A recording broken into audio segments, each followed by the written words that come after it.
पढ़त पढ़त पत्थर भय, लिखत लिखत भय लीक, तुलसी कपट न छूटा, रहे छींट के छींट। ये चैत का महीना है, इसी में राम का जन्म हुआ था। नवरात्र कब से लग रही है? रविवार से लग रही है। भूखे रहने वाले कितने हैं? एको नहीं है। ना भूखा न रहना चाहिए। गीता में भगवान कृष्ण कहते हैं, अर्जुन यह योग न तो अधिक खाने वाले का, न भूखा रहने वाले का, न ज्यादा सोने वाले का, न जागने वाले का, न ज्यादा बोलने वाले का, न मौन रहने वाले का। ये योग पथ पर नहीं वो सफल होता। युक्त आहार विहार, कम सोवे सोवे जरूर, कम खाए खाए जरूर, कम बोले बोले जरूर। मौन धारण कर लेते हैं, 10-20 पन्ना रोज लिख डालते। कुछ न कुछ तो बताने होगा किसी न किसी को, तो कागज से लिखा करते हैं। ये नवरात्र आ रही है, अब बता दें थोड़ा। आप लोग तो जानते ही हो, कोई पर्व आता है तो हम लोगों को बताना पड़ता है, स्वामी जी का आदेश रहता है। हर महीने के शुक्ल पक्ष के 7, 8, 9 दिन नवरात्र माने जाते हैं। अरे चुप, अब हम गाना बंद कर दिए तो बंद कर। हर महीने के 7, 8 दिन शुक्ल पक्ष के नवरात्र माने जाते हैं। मनाई केवल 2 महीने में जाती है, चैत के महीने में और कुंवार के महीने। चैत की नवरात्रि इसलिए मनाई जाती है, जब नवरात्र पूरी हुई तो राम का जन्म हुआ, परमात्मा का आविर्भाव हुआ। और भगवान बैसाख में पैदा हुए होते तो बैसाख वाली मनाई जाती। कुंवार की नवरात्रि इसलिए मनाई जाती है, जब नवरात्र पूरी हुई तो रावण मारा गया, रहा न कुल कौरव निहारा, राम विमुख असहाल तुम्हारा। अवतार का उद्देश्य पूरा हो गया। रावण अगहन में मारा जाता तो अगहन की नवरात्रि मनाई जाती। तो ये नवरात्र है क्या? इसके 3 नाम हैं, नवरात्रि, नव दुर्गा और नव देवी। कोई नवरात्र कहता, कोई नव दुर्गा कहता है, कोई नव देवी कहता है। इसमें जितनी देवियां हैं, 9 देवी आती हैं, कात्यायनी, स्कंद माता, कूष्मांडा, ब्रह्मचारिणी, चंद्रघंटा, कालरात्रि, शैलपुत्री, महागौरी, सिद्धिदात्री। ये 9 देवियों के नाम आते हैं। ये पार्वती जी के ही 9 नाम हैं, 9 रूप हैं। एक पार्वती जी। पूरे भारत में जितने देवियों के मंदिर हैं, प्रसिद्ध मंदिर, ज्यादातर देवियां सब मांसाहारी हैं। कहीं बकरा, कहीं मेढ़ा, कहीं भैंसा कटता है। और पार्वती जी पहले राजा हिमांचल के यहाँ रही, तब शाकाहारी।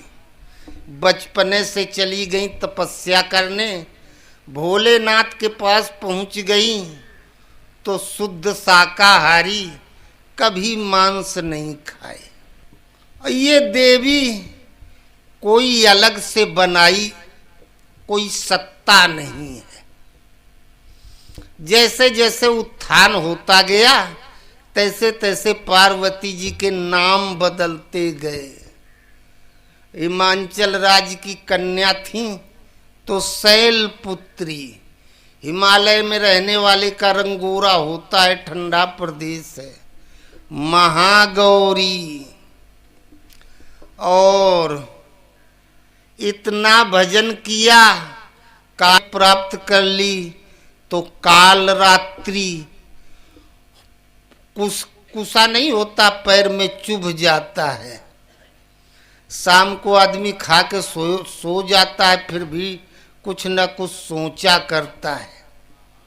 माया पर विजय प्राप्त कर ली तो कूष्मांडा, अंड कहते हैं प्रकृति को, इस पर विजय प्राप्त कर ली। कार्तिकेय की माई हो गई तो स्कंद माता। इस तरह से ये 9 नाम दिए गए। वैसे हमारे आर्यावर्त में महिलाओं का कोई स्वतंत्र परिचय नहीं है, अब हो गया है। मायावती, उमा भारती, अब ये सब स्वतंत्र परिचय है, पहले नहीं था। पार्वती जी राजा हिमांचल के यहाँ पैदा हुई। जय जय गिरवर राज किशोरी। बिटिया छोटी होती, जब तक शादी विवाह नहीं हो जाता है, फलाने की बिटिया, जय जय गिरवर राज किशोरी। विवाह हो गया, पति के यहाँ पहुँच गई। उनकी मैडम, उनकी पत्नी जय महेश मुख चंद चकोरी। जहाँ 2-3 बाल बच्चा हुई गए, कल्लू की मम्मी, पप्पू की मम्मी, जय गजबदन खडानन माता। 80 साल की हुई गई तो जो मिला, ए माई ए मावा, जगत जनन दामिन दुत गाता। स्वतंत्र परिचय नहीं। अगर कहीं स्वतंत्र हो गई तब क्या कौन वो चौपाई है, महाभ्रष्ट चली फूट पवारी, अजिम स्वतंत्र हुई बिगड़े नारी। ये जो स्वतंत्र है, जिनकर बिया नहीं भा, ये सब बिना नकेल की हैं, कुछ हो बोल सकती हैं। इनका कोई स्वतंत्र परिचय नहीं। 9 रात्रि, 9 देवी, 9 दुर्गा, इसका वास्तविक स्वरूप क्या है?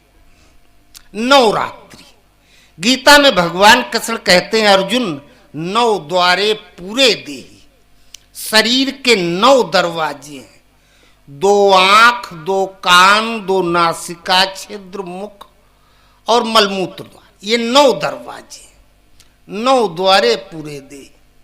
सृष्टि में जितने जीव हैं, सबके इन्हीं 9 दरवाजों का भोजन पूरा ब्रह्मांड, पूरी सृष्टि है। अरे आम हम लोग खाते हैं, इसके पत्ते पशु खाते हैं। कुछ भी ऐसा नहीं जो 9 दरवाजों के भोजन के बाहर हो। 9 रात्रि, रात्रि अज्ञान अंधकार को कहते हैं। सृष्टि में जितने जीव हैं, सब जानते हैं जो कुछ दिखाई सुनाई दे रहा है सब नाशवान है। एक दिन ये शरीर भी नहीं रहेगा, ये दरवाजे भी नहीं रहेंगे। फिर भी रात दिन हर मनुष्य इन्हीं 9 दरवाजों की आपूर्ति में जब से जग जाता है, जब तक सो नहीं जाता, रात दिन दौड़ रहा है। यही 9 रात्रि है। अगर कोई चाहे कि तपस्या करके इन पर हम विजय प्राप्त कर लें, इन 9 दरवाजों पे, इनका नाम है 9 दुर्गा। दुर्ग कहते हैं किला को। राजा लोग पहाड़ पर अभेद्य किला बनाते थे। कोई हमला बोले तो एक साथ पूरी फौज चढ़ के न जा पाए, और हम ऊपर से उन्हें मार के नीचे गिरा दें। लेकिन राजाओं के उस अभेद्य दुर्ग पर विजय प्राप्त करना आसान, लेकिन ये 9 दुर्गा, ये 9 दुर्गम दुर्ग हैं, बहुत कठिन। इन दुर्गों पर, इन किलों पर विजय नहीं प्राप्त की जा सकती। विजय कब प्राप्त होगी? जब 9 देवी, इन 9 दरवाजों में दैवी शक्ति प्रवाहित हो जाए, तब इन पर विजय प्राप्त हो जाएगी। ये है 9 देवी। जहां 9 दरवाजों का संयम सदा, इन पर विजय प्राप्त हुई, दैवी शक्ति प्रवाहित हुई और 9 देवी का व्रत पूरा हो गया। ये देवी शब्द स्त्रीलिंग है एक। आप हैं, हम हैं, हमारा शरीर दिखाई देता है, आपका दिखाई देता है, अंदर किसके कितनी शक्ति है ये नहीं दिखाई देती। परमात्मा की प्रशक्ति को उस दैवी शक्ति को देवी कहा गया और अलग से कहीं कुछ नहीं। हम लोग का ये जो शरीर है, ये माताओं के गर्भ से पैदा हुए, माँ के खून से खून बना, हड्डी से हड्डी, मांस से मांस, तब ये पिंड बन के तैयार होता है। इसलिए मातृ प्रधान लोग होते हैं। अब ये देश भारत है ना, भारत माता, भगवान कृष्ण गीता बोले तो गीता माता, ये मातृ प्रधान देश है, इसलिए इनको कहा गया वो देवी माई, देवी माता, और कहीं कुछ नहीं। जो कुछ है मात्र यहाँ 9 दरवाजों का संयम सदा, 9 देवी का व्रत पूरा हुआ। भगवान राम जब नवरात्र का व्रत पूरा हुआ तो अयोध्या में राम का जन्म हुआ। 9वीं तिथि मधुमास पुनीता, शुक्ल पक्ष अभिजित हरिप्रीता, मध्य दिवस अति शीत न घामा, पावन काल लोक अभिरामा। 9वीं तिथि तपस्या करते करते जब 9 दरवाजों की इति हो जाएगी, अंत हो जाएगा, तब राम का जन्म होगा। एक 15वें दिन यहाँ गीता पाठ होता है। परसों बृहस्पतिवार को थे, प्रेम भैया पढ़ रहे थे। भगवान कृष्ण कहे, अर्जुन जिस क्षण तेरी अर्थात प्रत्येक साधक की ये बुद्धि मोह रूपी दलदल से पार हो जाएगी, अर्थात माता पिता, पति पत्नी, पुत्र स्त्री, धन मित्र, शत्रु, जमीन जायदाद, सर्वत्र से संबंध इस तरह से समाप्त हो जाएगा जैसे कभी था ही नहीं। पेड़ में फल लग जाए, पक के गिर जाए, फिर उसको जोड़ना चाहो कभी नहीं जुड़ेगा, ऐसे अलग हो जाता है जैसे कभी कोई संबंध था ही नहीं। भगवान कृष्ण कहते हैं, अर्जुन जब इस तरह से तू मोह रूपी दलदल को पार कर जाएगा, तब जो बताने योग्य है वो मैं तुझे बताऊंगा। अभी अर्जुन जो बताने योग्य है वो तो मैंने तुझे बताया ही नहीं, आचरण का तो प्रश्न ही नहीं उठता। तो 9वीं तिथि मधुमास पुनीता, जहां 9 दरवाजों की इति हुई, अंत हुआ, तो मधुमास, मन में प्रसन्नता आ जाती है, मिठास आ जाती है, भगवान से लगाव हो जाता है। पुनीता, अब वो पवित्र है। जिसके 9 दरवाजों का संयम सद जाता है, नहाए चाहे ना नहाए, उसके शरीर से जो पसीना निकलता वो बिस्लेरी वाटर, वो पसीने का गुण नहीं होता है उसके शरीर में, वो विकारों के ऊपर हो गया। और 9वीं तिथि मधुमास पुनीता, वो परम पवित्र है। धरती का बिस्तर किया, तंबू आसमाना, चोला पहने खाक का रहे पाक समाना। स्वामी जी बताते हैं कि हमारे गुरु महाराज 6 महीना ना नहाए और शरीर से खुशबू आवे, ये इस अवस्था का प्रतीक है। 9वीं तिथि मधुमास पुनीता, अब वो पवित्र है। इसके पहले चाहे दिन में 10 बार नहाए, अपवित्र का अपवित्र है। शुक्ल पक्ष अभिजित हरिप्रीता, शुक्ल पक्ष वो चंद्रमा का प्रकाश, निर्मलता का द्योतक है, निर्मलता का प्रतीक है। निर्मल मन जन सो मोहि पावा, मोहि कपट छल छिद्र न भावा। कबीरा मन निर्मल हुआ जैसे गंगा नीर, पाछे लागे हरि फिरे कहत कबीर कबीर। 9वीं तिथि मधुमास पुनीता, शुक्ल पक्ष अभिजित हरिप्रीता। भगवान में जो स्नेह था, प्रीति थी, वो अभिजित हो गई, अविभाज्य हो गई। इसके पहले तो हम भजन करते, ओम ओम जपते, राम राम जपते हैं, गुरु महाराज का ध्यान करते हैं, सांसारिक जीवन में तनिक भी विपरीत परिस्थिति हुई तो 10 गारी भगवान के 1000 गारी गुरु के। कौन फायदा तुहार भजन करे बिना मतलब में, कहाँ फंस गए यार। प्रीति खंडित हो जाती है, विभाजित हो जाती है। लेकिन ये ऐसी अवस्था होती है जैसे 1-2 साल का छोटा बच्चा है ना, माई 2 तमाचा मारे रोएगा, माँ के ही लिपटेगा, माँ के अलावा वो किसी को भी जानता ही नहीं। नवमी तिथि मधुमास पुनीता, शुक्ल पक्ष अभिजित हरिप्रीता, मध्य दिवस अति शीत न घामा, पावन काल लोक अभिरामा। मध्य दिवस 9 दिन भूखे रही के ये नहीं पा सकते हो। मध्य दिवस अति शीत न घामा, अर्थात मध्य दिवस दिन के बीच में ठीक 12 बजे। राम पैदा हुए 12 बजे दिन को और कृष्ण पैदा हुए 12 बजे रात को। 12 बजे रात के बाद तिथि बदल जाती है ना, अष्टमी के बाद नवमी लग जाती है। मध्य दिवस अति शीत न घामा, पावन काल लोक अभिरामा। जब साधना की आधी दूरी तय कर जाओगे, मध्य में पहुंचोगे, बीच में पहुंचोगे, उसके पहले जप बार बार तीर्थ तप, संयम बयार व्रत, कर 12,000, पूछे गो को तो झूठे लबार को, किन्हो नहीं प्यार सेव नहीं दरबार, चित्त चाहो ना निहारे हो जो पे नंद के कुमार को। इसके पहले कुछ नहीं।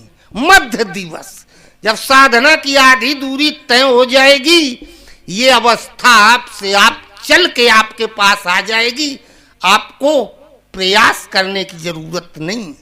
मध्य दिवस अति शीत न घामा, अब ना घाम है और ना छाया है, मध्य में है। गीता में भगवान कृष्ण कहते हैं, सुख और दुख में, लाभ और हानि में, जय और पराजय में सम हो जा।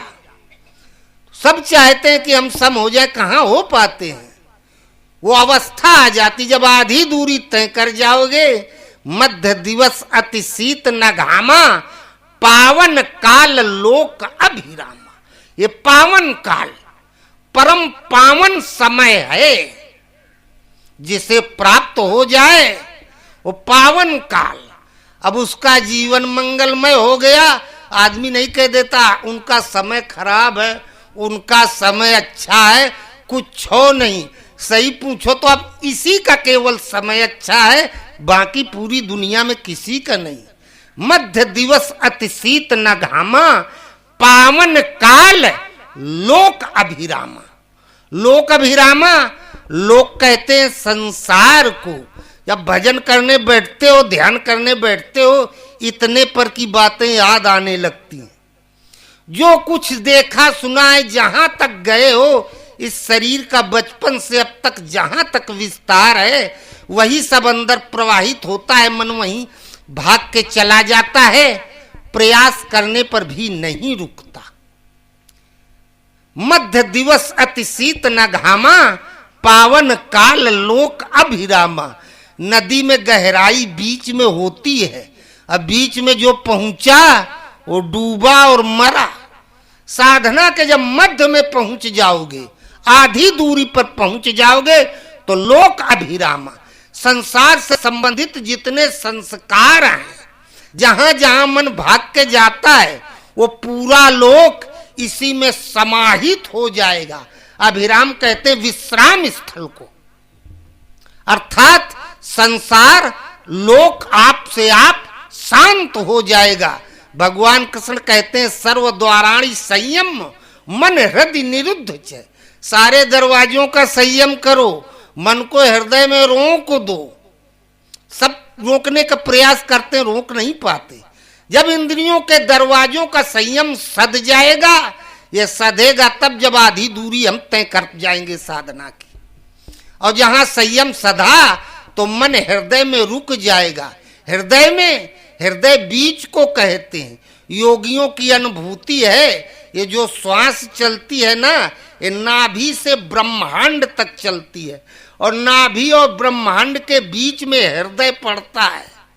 यहां मन को रोकना है बीच में, और बीच में तभी रुकेगा जब साधना के बीच में पहुंच जाएंगे। जब आधी दूरी तय कर जाएंगे तो बीचों बीच में मन आप से आप रुक जाएगा। जहां मध्य दिवस अति शीत न घामा, पावन काल लोक अभिरामा, पूरे संसार की गति रुकी थमी, तहां आप से आप राम का जन्म हो गया। राम का जन्म हुआ, मास दिवस कर दिवस भा, मरम न जाना कोय, रथ समेत रवि थाक्यो, निशा कवन विधि होई। मास दिवस कर दिवस बा, मास मां माने नहीं, आस माने आशा। अब कोई इच्छा नहीं, मनते सकल वासना भागी, केवल राम चरण लौ लागी, उर अभिलाष निरंतर होई, देखी नयन परम प्रभु सोई। कब भगवान को देखें, केवल एक इच्छा शेष रहती है, लेकिन यह भी इच्छा साधना में बाधक है। इच्छा तो इच्छा, जब साधना की आधी दूरी तय कर जाएंगे तब केवल एक इच्छा शेष रहती है, संसार की सारी इच्छाएं समाप्त हो जाती हैं। लेकिन हम भजन कर रहे हैं, राम राम जप रहे हैं, ओम ओम जप रहे हैं, मन में ये भी इच्छा आ गई कि भगवान हमें मिले। एक संकल्प आया परमात्मा को पाने का उतनी देर के लिए, तो भजन से मन हटे गया। ये भी साधना में बाधक है। लेकिन पहले आसुरी संपत्ति थी, उसको समाप्त करने के लिए दैवी संपत्ति, और जब आसुरी संपत्ति समाप्त हो जाती है तो दैवी की भी आवश्यकता समाप्त हो जाती है। पैर में कांटा लगा होता है तो एक दूसरा कांटा लेते हैं, और जब पैर वाला निकल गया तो उसको भी फेंक देते हैं। तो इस आधी दूरी जब तय हो जाती तो केवल एक इच्छा शेष रहती है, परमात्मा को पाने की। मास दिवस कर दिवस भा, मां माने नहीं, आस माने आशा। जहां सारी आशाएं समाप्त हुई तो मास दिवस कर दिवस भा, केवल एक आशा है, भगवान मिले और कुछ नहीं। और भगवान को पाने की जहां इच्छा हुई, परमात्मा का तेज हृदय में प्रवाहित हो जाता है। तो पहले जो नवरात्रि कहा गया, ज्ञान या 2 बार दिवस शब्द आया है, तो रात्रि अज्ञान अंधकार का प्रतीक है। संसार हट गया, अब केवल दैवी संपत्ति हृदय में रही तो दिन है, प्रकाश है। और जब राम हृदय में आ गए तो फिर परमात्मा का प्रकाश। सूर्योदय के पहले दिन नहीं हो जाता है, आधा घंटा 20 मिनट पहले दिन, और फिर सूर्य आ गया तो सूर्य का तेज, दिवस में दिवस, प्रकाश में प्रकाश। मास दिवस कर दिवस भा, मरम न जाना कोई, इस रहस्य को कोई बिरला जानता है। रथ समेत रवि थाक्यो, निशा कवन विधि होए। रथ समेत रवि थाक्यो, रथ वाहन को कहते हैं जिससे हम चलते हैं। रवि सूर्य जो पूरे ब्रह्मांड को प्रकाशित करता है, अर्थात ये ज्योतिर्मय परमात्मा का प्रतीक है। रथ समेत रवि थाक्यो, हृदय में भगवान आ गए। जैसे कहीं चलते चलते दौड़ते दौड़ते आप थक जाते तो बैठ जाते, कहते अब कहीं जाने की हिम्मत नहीं रह गई। तो रथ समेत रवि थाक्यो, इंद्रियां थक गई, मन थक गया, और भगवानो हृदय में आ गए। अब भगवान भी कहीं जाने की अब स्थिति में नहीं रह गए, वो भी थक गए, हार थक के बैठ गए। कबीर ने इसी स्तर पर कहा, नैनन अंदर आओ प्रभु, जब हो नैन जप्यूं, ना हो देखो और को, ना तुझ देखन दें। तो मास दिवस कर दिवस भा, मरम न जाना कोई, रथ समेत रवि थाक्यो, निशा कवन विधि हुई। जहां सूर्य की ही गति रुक गई, वहां रात्रि का तो प्रश्न ही नहीं उठता। अर्थात हमेशा हमेशा के लिए अज्ञान अंधकार समाप्त हो गया। जब अज्ञान अंधकार समाप्त हो गया, अब हमें कहीं जाने की जरूरत नहीं, न मथुरा न काशी। जेहि दिन राम जन्म श्रुति गावई, तीर्थ सकल तहां चली आऊं। जब जिस दिन राम का जन्म होता है अयोध्या में, उस दिन सृष्टि के सारे तीर्थ चल के वहां पहुंच जाते हैं। बद कहते हैं नासवान मरण धर्मा को। भगवान कृष्ण कहते हैं अर्जुन, जिस पुरुष की मन सहित इंद्रियां बस में नहीं की हुई हैं, वो अपनी आत्मा का हत्यारा है, अधोगति में ले जा रहा है। जिसकी मन सहित इंद्रियां बस में की हुई है, वो अपनी आत्मा का उत्थान करने वाला है, उद्धार कर रहा है, कल्याण की तरफ जा रहा है। अब इंद्रियां, मन सहित इंद्रियों को सब चाहते हैं बस में कर ले। बस में करने का उपाय क्या है? राम भजन बिन मिटै की कामा, थल विहीन तरु कबहू की जामा। बिना राम के भजन के ये इंद्रियां, मन, इनमें जो कामनाएं उठा करती, इच्छाएं उठा करती है, ये बिना भगवान के भजन के समाप्त नहीं हो सकती। राम राम जपते जपते, और जब राम हृदय में आ गए तो परिणाम क्या हुआ? ऊसर बरसा तृण नहीं जामा, जिम हरिजन ही उपज न कामा। अब वो हरि का जन हो गया, हृदय में हरि आ गए, तब उनका भक्त हो गया। ऊसर में हाइब्रिड बीज डालो, खाद डालो, सब बेकार स्वाहा। अड़गड़ करनी कर गए, जग भा ऊसर एक। स्वामी जी का नाम अड़गड़ रखा परमहंस महाराज ने, धरे नाम गुरु हृदय विचारी। अपने लक्ष्य पे अड़ जाए, गड़ जाए, हिले ना उस जगह से, तो अड़गड़ करनी करते करते वहां पहुंच जाए। जगभा ऊसर एक, बिल्कुल ऊसर हो गया।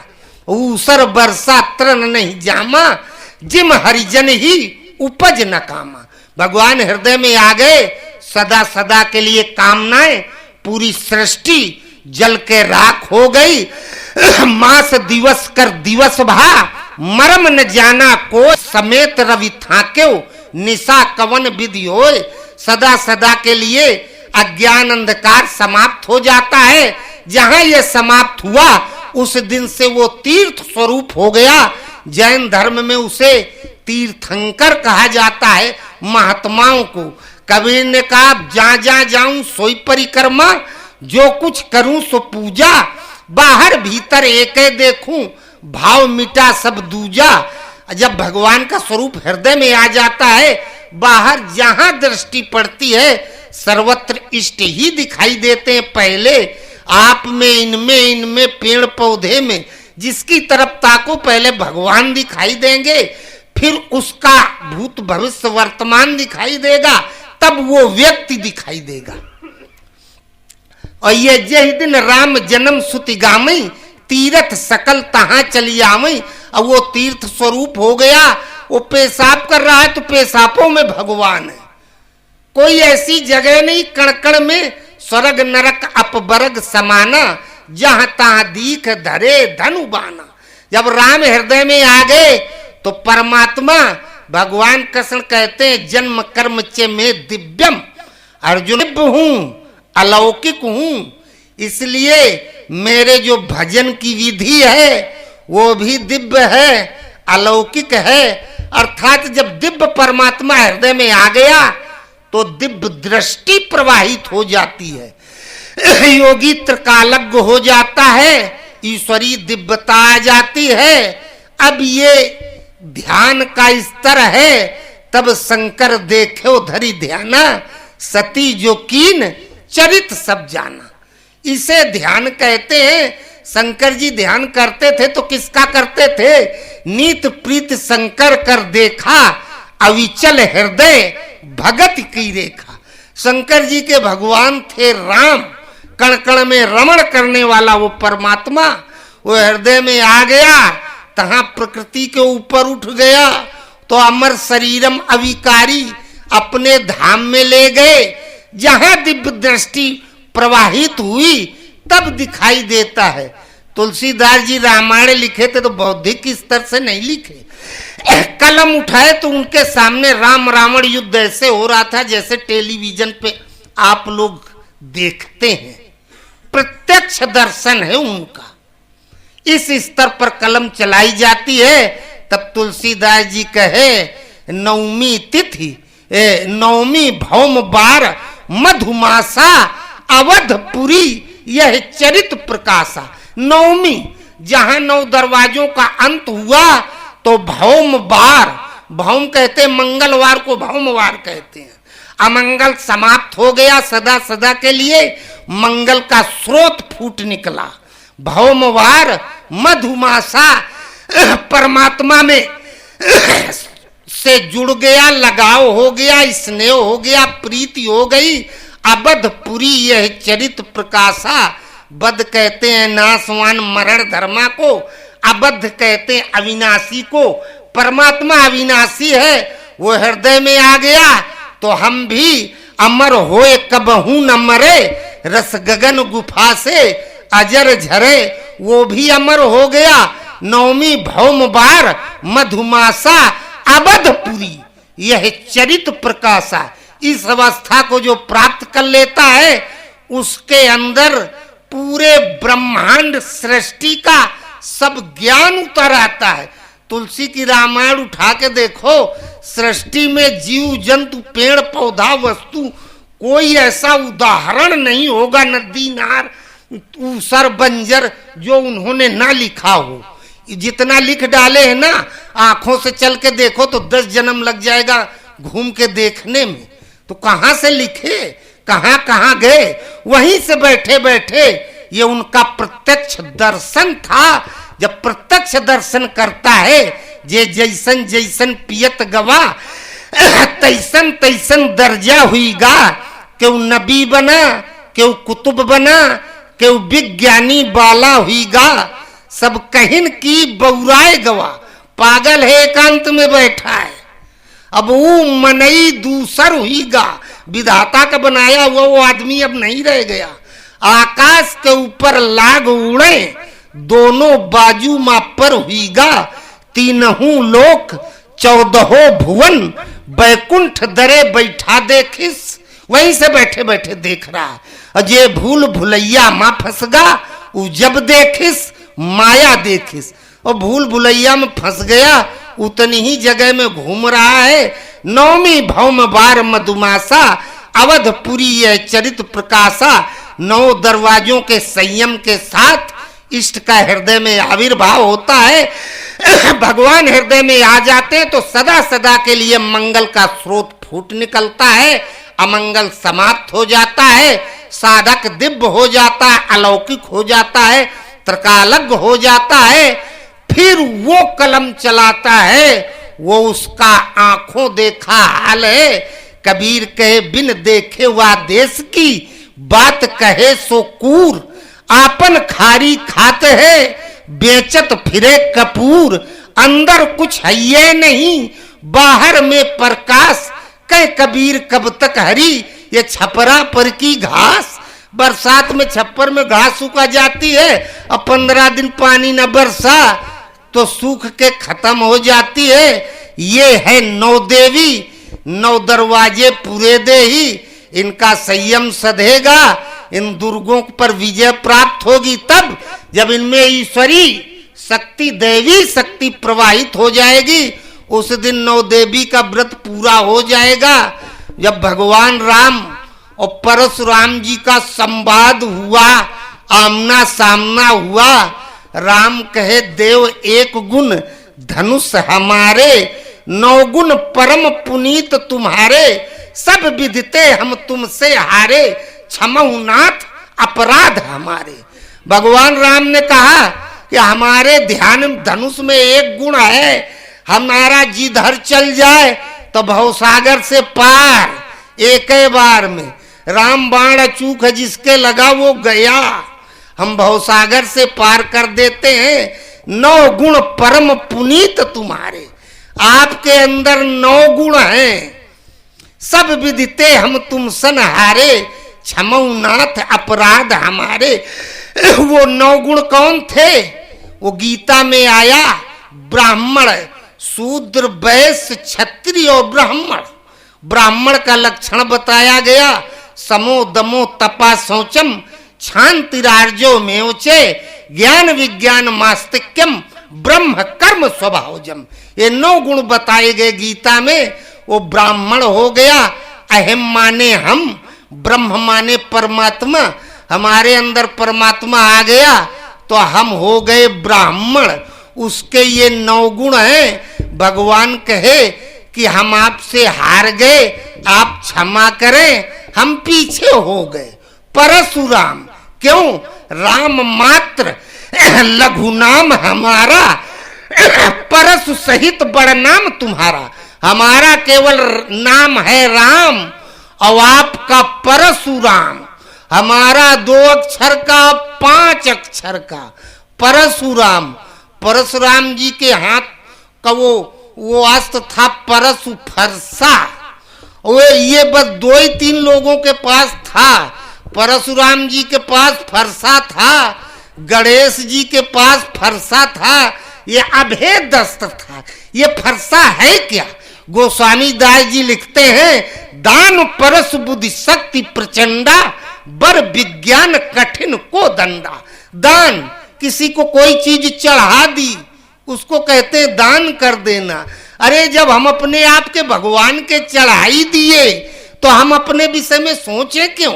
और अगर अपने विषय में सोच रहे हैं तो हमने अपने को दाने कहाँ किया, चढ़ाए कहाँ? और जब चढ़ा देंगे तब न बदले में कुछ मिलेगा। तो जिस क्षण पूर्ण समर्पण होता है उसी क्षण परशु परमात्मा का नारायण अस्त्र मिल जाता है। वो फरसा, और वो ऐसा फरसा है, भुजबल भूमि भूप बिन कीनी विपुल बार महीदेवन दीनी।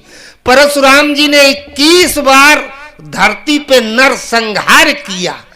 जो इस अवस्था को प्राप्त कर लेता है उसकी 21 पीढ़ियां तर जाती हैं। सो कुल धन्य उमा सुन जगत पूज्य सुपनीत श्री रघुवीर परायण जय नर उपज विनीत। ये अवस्था प्राप्त कर ली तब याद आता है ये सब हमारे सामने क्यों बैठे हैं, इनका हमारा क्या रिश्ता है। अच्छा, हमारी उम्र मान लो 50 साल है तो 60 साल पहले हम कहाँ थे? उस समय हमारे माता पिता कौन थे? 100 साल हम पहले कहाँ थे?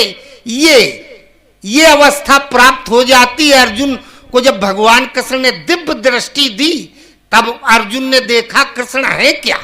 तब अर्जुन कहता, गत मोहा स्मृति लब्धा तत्प्रसादान मयाच्युत। आपके कृपा प्रसाद से मेरा मोह सहा था सब समाप्त हो गया, मैं स्मृति को प्राप्त हो गया।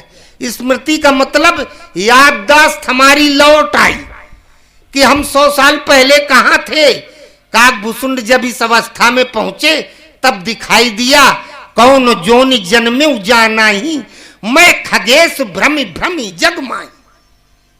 कहा हम कहाँ कहाँ नहीं पैदा हुए, किस जन्म में कहाँ थे, उस समय कौन माता पिता था। भ्रमि भ्रमि फिरे सकल जग माही सुखी न भयऊं अभय की नाही। अब जितना हम सुखी हैं उतना सुखी कभी नहीं हुए।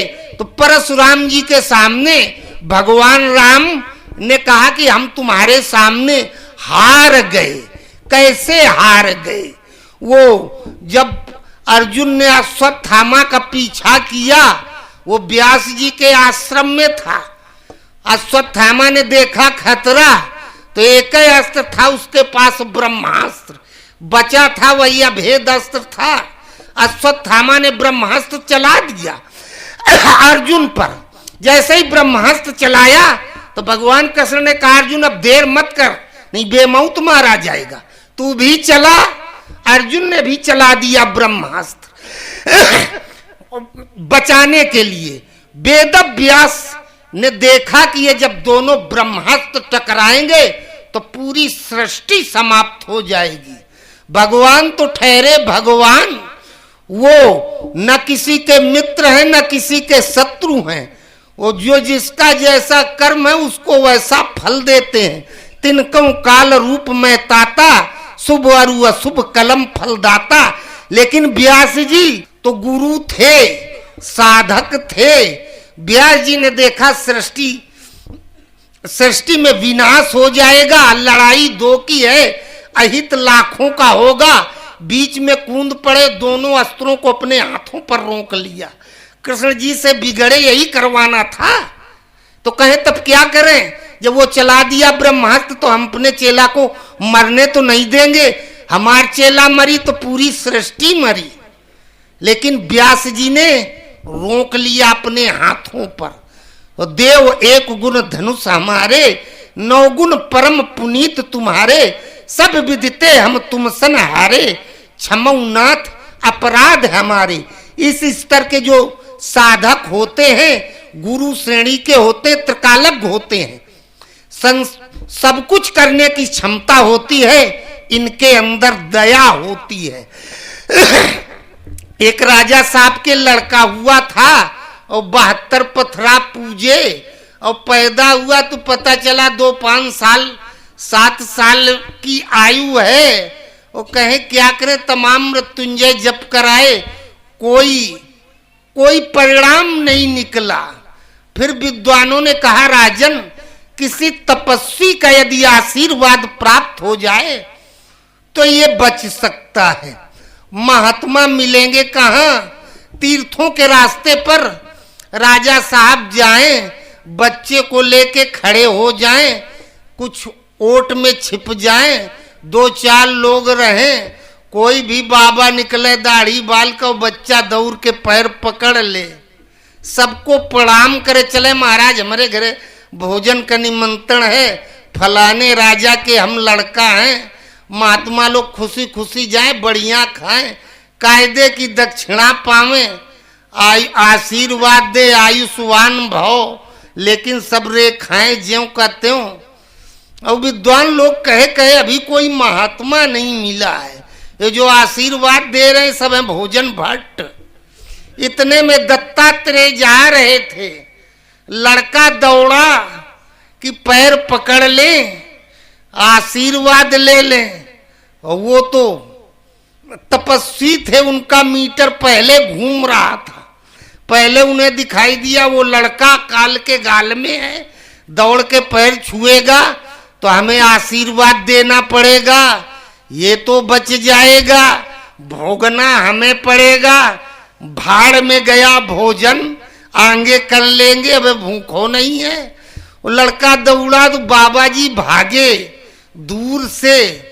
और वो विद्वानों को, पंडितों को संदेह हो गया कि ये कोई उत्कृष्ट कोटि के संत हैं। इशारा किया, बाबा लोग जंगल में रहते, बैठे बैठे ये सब सुन्न हो जाता है। दौड़ तो सकते नहीं, नया लड़का दौड़ के पकड़ ले पैर, दौड़ा पैर पकड़ा, महाराज भोजन का निमंत्रण, झटके पैर तो 3 लुड़खुड़ी खाया, गिरा, चोट खा गया। इतने में भगवान के हंसने की आवाज आई। दत्तात्रेय ने कहा प्रभु अब क्यों हंस रहे हैं, कहीं जाए उसके यहाँ खाना खा ले। कहे पहले तो कह रहे थे खाओगे तो भोगना पड़ेगा, अब अरे कहें डांट दिए, लात मार दिए, 3 पटकनी खा गया, अब तो पार हो गया वो, तो कम से कम अब भोजन क्यों छोड़ रहे हो, उतना तुम्हारे खाते से कट गया। और दत्तात्रेय लौटे, कहे चल बेटा खवा चल के। तब पंडितों ने पूछा, उन्मत्त पिशाच और जड़ की भांति विचरण करने वाले हे महामानो आप हैं कौन? तो कहा मैं ऋषि दत्तात्रेय हूं। फिर ले गए, भोजन पानी कराया, घोड़े ओड़े गिर के विदा कर दिया। ये 9 द्वारे पूरे दे ही, 9 गुण परम पुनीत तुम्हारे। इस अवस्था को जो प्राप्त कर लेता है उसको वास्तव में संत कहते हैं, वो ही साधु है। उसी की 9 देवी पूरी हुई गई, नवरात्रि पूरी हुई गई, 9 दुर्गा पूरी हो गई।